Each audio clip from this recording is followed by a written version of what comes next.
ಮೂಡಬಿದಿರೆಯ ಸಮುದಾಯ ಆರೋಗ್ಯ ಕೇಂದ್ರವು ಹಂತ ಹಂತವಾಗಿ ಅಭಿವೃದ್ಧಿಯನ್ನ ಕಾಣುತ್ತಿದ್ದು ಇಲ್ಲಿನ ಪ್ರಮುಖ ಜಾಗದಲ್ಲಿರುವ ಹಳೆ ಕಟ್ಟಡವು ಗುಜರಿ ಶೇಖರಣೆಯ ಕೊಠಡಿಯಾಗಿ ಪರಿವರ್ತನೆಗೊಂಡಿರುವುದು ಬೇಸರದ ಸಂಗತಿ.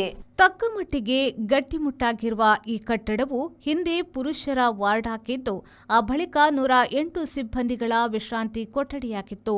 ಕೋವಿಡ್ ಸಂದರ್ಭದಲ್ಲಿ ಇಲ್ಲಿ ಕೋವಿಡ್ ತಪಾಸಣೆಯೂ ನಡೆಯುತ್ತಿತ್ತು. ಆದರೆ ಇದೀಗ ಅದರ ಒಳಗೆ ಕಾಲು ಮುರಿದ ಬೆಡ್, ಕುರ್ಚಿ ಹಾಗೂ ಇತರ ಗುಜರಿ ವಸ್ತುಗಳನ್ನು ಶೇಖರಣೆ ಮಾಡಿ ಇಡಲಾಗುತ್ತಿದ್ದು ಪ್ರಸ್ತುತ ಗುಜರಿ ಶೇಖರಣಾ ಕೊಠಡಿಯಾಗಿ ಪರಿವರ್ತನೆಗೊಂಡಿದೆಯಲ್ಲದೆ ಒಳಗೆಲ್ಲ ಧೂಳು ತುಂಬಿಕೊಂಡಿದೆ. ಜಗಲಿಯು ನಾಯಿಗಳ ವಿಶ್ರಾಂತಿ ಸ್ಥಳವಾಗಿದೆ.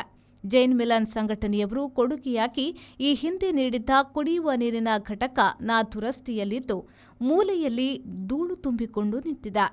ಈ ಕಟ್ಟಡವನ್ನು ದುರಸ್ತಿಗೊಳಿಸಿ ಸ್ವಲ್ಪ ಸುಣ್ಣ ಬಣ್ಣ ಬಳಸಿದರೆ ಯಾವುದಾದರೊಂದು ವ್ಯವಸ್ಥೆಗೆ ಬಳಸಿಕೊಳ್ಳಬಹುದು.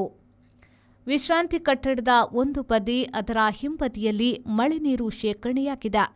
ಪೈಪ್ಲೈನ್ ಲೀಕೇಜ್ನಿಂದಾಗಿ ನೀರು ತುಂಬಿಕೊಂಡಿದ್ದು ಸೊಳ್ಳೆ ಉತ್ಪಾದನೆಯ ಸ್ಥಳವಾಗಿ ಪರಿವರ್ತನೆಯಾಗಿದೆ. ನೀರಿನ ಮೇಲೆ ಕಸ ಕಡ್ಡಿಗಳು ಶೇಖರಣೆಯಾಗಿದ್ದು ವಾಸನೆ ಬರುತ್ತಿದೆ.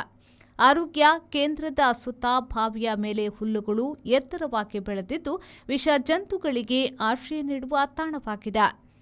ತಾಲೂಕು ಕೇಂದ್ರವಾಗಿ ಮೂಡಬಿದಿರೆ ರಚನೆಯಾದ ಬಳಿಕ ಇಲ್ಲಿನ ಸಮುದಾಯ ಆರೋಗ್ಯ ಕೇಂದ್ರವನ್ನು ಮೇಲ್ದರ್ಜೆಗೇರಿಸಬೇಕೆನ್ನುವ ಜನರ ಬೇಡಿಕೆಗಳು, ಜನಪ್ರತಿನಿಧಿಗಳು ನೀಡುವ ಭರವಸೆಗಳು ಹೆಚ್ಚಾಗುತ್ತಿದ್ದರೂ ಮತ್ತೊಂದೆಡೆಯಲ್ಲಿ ಪೂರ್ಣಕಾಲಿಕ ವೈದ್ಯರ ಸಿಬ್ಬಂದಿಗಳ ಕೊರತೆ, ಆಸ್ಪತ್ರೆಯ ಆವರಣದಲ್ಲಿ ಅಶುಚಿತ್ವ, ಅವ್ಯವಸ್ಥೆಗಳಿಂದಾಗಿ ಆಸ್ಪತ್ರೆಯ ರೋಗಿಗಳು ತೊಂದರೆಯನ್ನ ಅನುಭವಿಸುವಂತಾಗಿದೆ.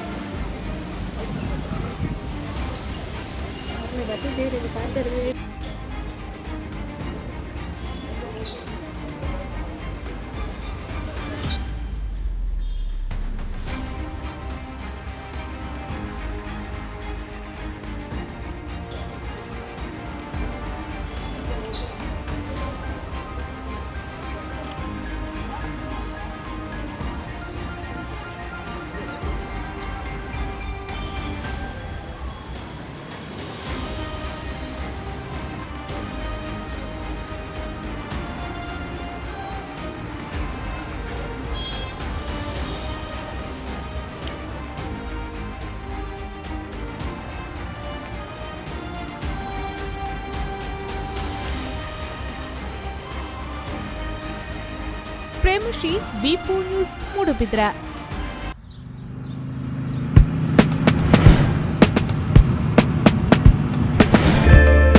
Park with ease at Ajanta Business Center with security access and convenience at your fingertips.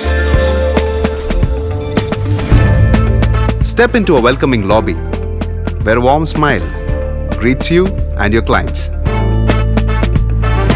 With top-tier amenities, Ajanta set the stage for our success, leading us to Ashoka Business Center as a next upgrade.